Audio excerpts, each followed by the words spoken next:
feel confident and we feel good about ourselves because, we know how well we play at home. And, having the fans on your side is a big factor. It's like Boston playing here, It's kind of hard to play here when you play in the road and you're playing against everything, the whole team, the fans, everybody, Even though, we still have to go out there and perform, execute, and find a way to play good baseball. But, it's comfortable for us to go back home. All right, and home they are going, and they will play Game 3. That's Carlos Beltran, by the way, St. Louis Cardinals, and they will go home and play Game 3 tomorrow night. Series tied at 1 apiece after a 4-2 Cardinals victory at Fenway last night. Joining us now is Zach McCrite, co-host of Zach and Rammer. That show heard on 101 ESPN Sports Radio in St. Louis. Hey, Zach, how are you?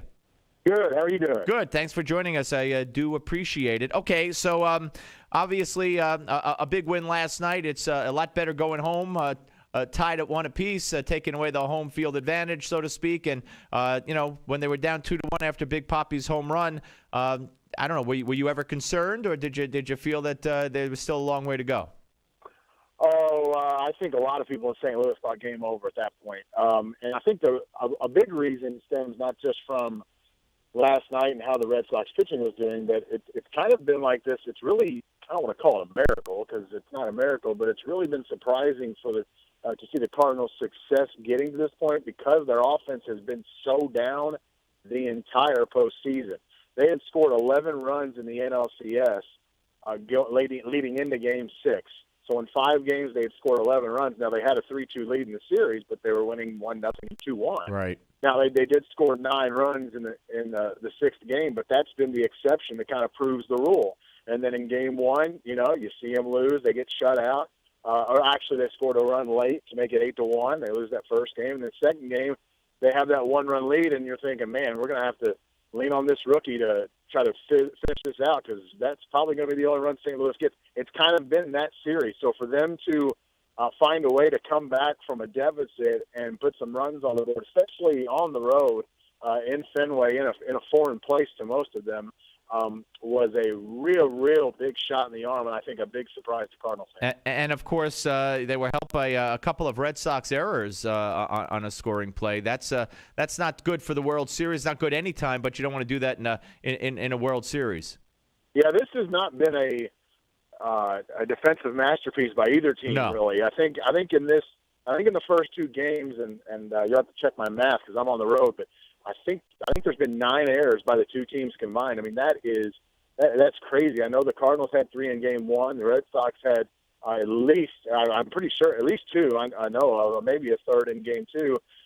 It's not been pretty. So the question may become, can someone take advantage of those miscues? I know in the Cardinals' loss in Game 1, even though they only had 3 errors, you could attribute every run that the Red Sox scored to some sort of St. Louis Cardinals blunder. Now, it may not have, like I said, it may not have shown up in the defensive statistics, but they, whether it be the ball falling right in between Molina and Wainwright, or say something going on. It's just been that kind of series so far. So the Cardinals need to hopefully clean that stuff up. It's going to end up being these 2 teams are really good. It's going to end up being the team that screws up first is going to win the game. Yeah, or screws up less. Right.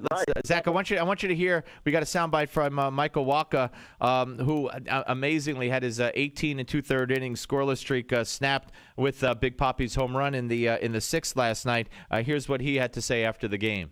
With this kind of lineup that Boston has, you can't make a lot of mistakes on them or else they're going to make you pay. And, a good hitter like Ortiz made a mistake, 3-2 changeup up in the zone, and, he made me pay. And, I was pretty mad coming in, but after the home run, Yachty came out there. He's like, hey, don't worry. We're going to just hold them here. We're going to score in the top of the 7th. And, sure enough, we put up a big 3 spot, and, everyone was starting to feel pretty good. I mean, everyone came in, had all the confidence in the world that we were going to put up runs, and they really picked me up, and it was a lot of fun to watch. He has just been, needless to say, with the statistics, amazing. And, it's like you said, if the bats aren't working, the pitching's got to pick it up, and the pitching has gotten you to where you are right now, 1-1 going home for Game 3. I've never seen anything like what Michael Wacha's done.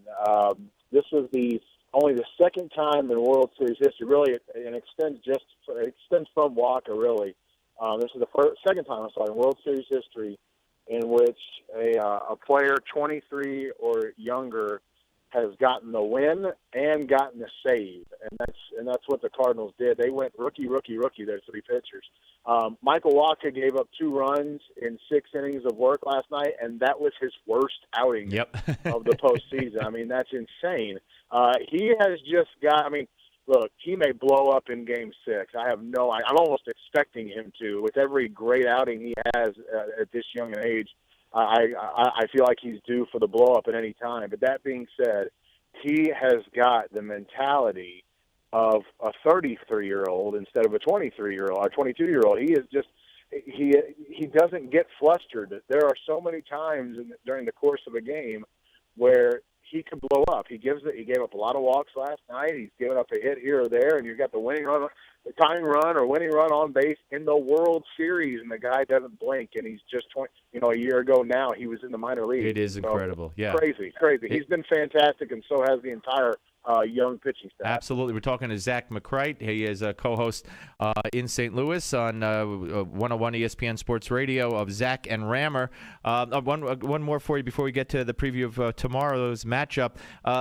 John Lester, when he takes the mound next time, I mean, do you think that he had a substance on his glove, an illegal substance, and how might that affect him going forward? And can you count on your the Cardinals' management or manager and coaches to bring it to the umpire's attention and have the glove checked?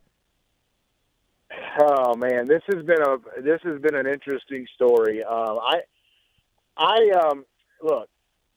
My take on it is if he's got something in his glove, if it's commonplace to have it, then why are we so secretive with it?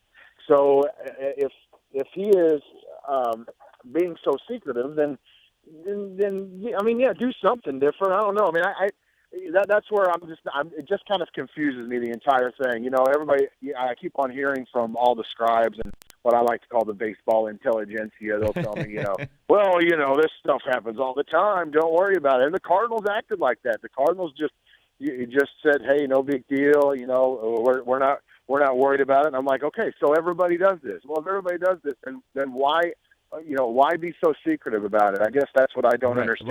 Well, I don't think. Yeah. Go ahead. I'm sorry. I don't think anything will happen. I don't think the Cardinals will do anything. I don't think Mike Matheny will do anything. I think he'll just let it be. If it were me, I'd be less worried about the substance and more worried about your defense. And I will say this: the precedent was set in Game 1. Anytime there's a bang play, let's go ahead and have a conference. If I were Mike Matheny, that's the thing I'd be going to do with umpires. Well, here's what I would do. I'd go back to the old Billy Martin days. I would, early and often as possible, try to get inside Lester's head, and the next time he pitches, and have the umpire at least go out once and check the glove. Maybe it's worth nothing. Maybe it's worth something. Maybe it disrupts his rhythm, or maybe not at the beginning of the game. Maybe at a crucial time, I would play with his head. But I don't know, like you said, if the Cardinals will do that. How about Jake Peavy and Joe Kelly? Peavy, of course, for the Sox, and Kelly for the Cards tomorrow night, Game 3. What's the matchup look like to you? It'll be a good one. I think this is, and I don't want to offend anybody on either side, but go ahead, be offensive. We're all about being offensive here. Go ahead. Right, yeah, that's what we do, right? I think both sides. This is your second tier of your starters for both sides. If I'm a Cardinals fan, I like where I'm at. I didn't like it after Game 1. Right. I thought for sure. I thought Wainwright needed to win. I just thought the way the matchups went, Wainwright needed to win. But Peavy going, I don't think really scares the Cardinals, and I really don't think Boston should be scared by Joe Kelly either. Now, that being said, I think there may be an advantage for the Cardinals with Lance Lynn, who's kind of turned it back up in the postseason, and Clay Buchholz. I mean, my goodness, he arm fatigue. I mean, it may be. He may have just checked out, and they're just going to hope for the best with him. And then you come back around and get Wainwright again. I cannot see him losing a second game. He was not sharp in game 1. I don't see him losing Game 5. So this could be a really big swing game in this series. I think if the Red Sox win it, they're in the driver's seat the rest of the way. All right, listen, Zach, thanks for taking the time to talk with us. Appreciate it, sir.